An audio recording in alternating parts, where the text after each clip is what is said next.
Assalamualaikum warahmatullahi wabarakatuh. Perkenalkan, nama saya Irma Lasari dengan NIM 860493811. Hari ini saya akan melakukan praktikum IPA di SD dengan judul sifat-sifat cahaya. Adapun tujuan dari praktikum ini, yang pertama, menjelaskan sifat-sifat cahaya. Yang kedua, menjelaskan sifat-sifat bayangan yang dihasilkan oleh cermin. Yang ketiga, menjelaskan sifat-sifat bayangan yang dihasilkan oleh lensa. Yang keempat, menentukan fokus cermin cembung. Dan yang kelima, menentukan fokus cermin cekung. Adapun alat dan bahan yang digunakan dalam melakukan praktikum ini, yang pertama, ada cermin datar, ada cermin cekung, cermin cembung, lampu senter, ada busur, ada penggaris berukuran 30 cm, ada layar dari kertas, ada lilin, dan ada celah. Dan saya menggunakan celah dari sisir juga. Percobaan pertama, pemantulan cahaya tanpa adanya cermin datar. Di sini saya menggunakan sisir sebagai celah cahaya. Kemudian kita nyalakan senter. Cahaya senter menembus celah cahaya. Dan di sini kita lihat tidak ada pemantulan cahaya, sehingga tidak menghasilkan sudut pemantulan cahaya. Langkah selanjutnya, lakukan percobaan di mana senter, celah cahaya, dan cermin datar pada posisi yang sejajar. Di sini kita dapat melihat cahaya menembus celah cahaya dan menuju cermin datar, sehingga cahaya memantul searah dengan cahaya yang datang dari senter. Selanjutnya, kita akan melakukan percobaan menggunakan busur derajat.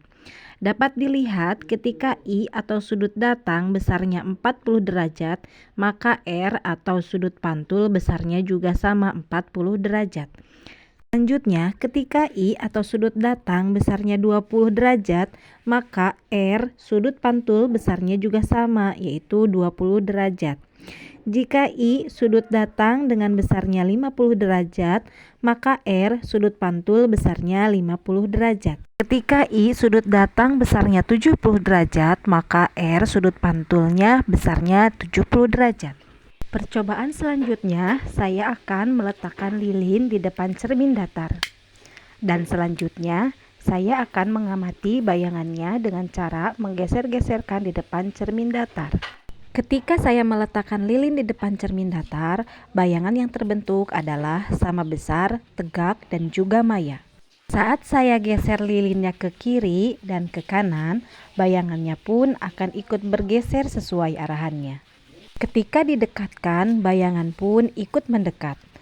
Lalu, ketika saya ukur dengan menggunakan penggaris, jarak antara cermin dan lilin sama dengan jarak antara bayangan dan cermin. Di sini jaraknya 5 cm, 10 cm, dan juga 15 cm. Jadi, bayangan pada cermin datar adalah maya, tegak, dan sama besar. Percobaan kedua adalah pemantulan cahaya pada cermin cembung. Sebelum menggunakan cermin cembung, di layar terlihat tidak ada tanda berkas cahaya. Lalu, saat kita gunakan cermin cembung dan posisi dari layar, kita rubah mendekati arah cahaya lilin. Di sini juga tidak terlihat jelas tanda adanya berkas cahaya, karena sifat dari cermin cembung adalah menyebarkan pantulan cahaya. Sehingga bayangan yang dibentuk oleh cermin cembung adalah maya, tegak, diperkecil. Untuk percobaan ketiga, yaitu pemantulan cahaya pada cermin cekung. Ketika saya dekatkan cermin cekung ini di depan lilin, dapat dilihat cahayanya terkumpul dan terfokuskan pada satu titik. Hal ini dikarenakan cermin cekung mengumpulkan dan memfokuskan cahaya. Pada saat cermin didekatkan, sifat bayangan yang terbentuk adalah maya, tegak, diperbesar. Saat cermin dijauhkan, sifat bayangan yang terbentuk adalah nyata, terbalik, dan diperbesar.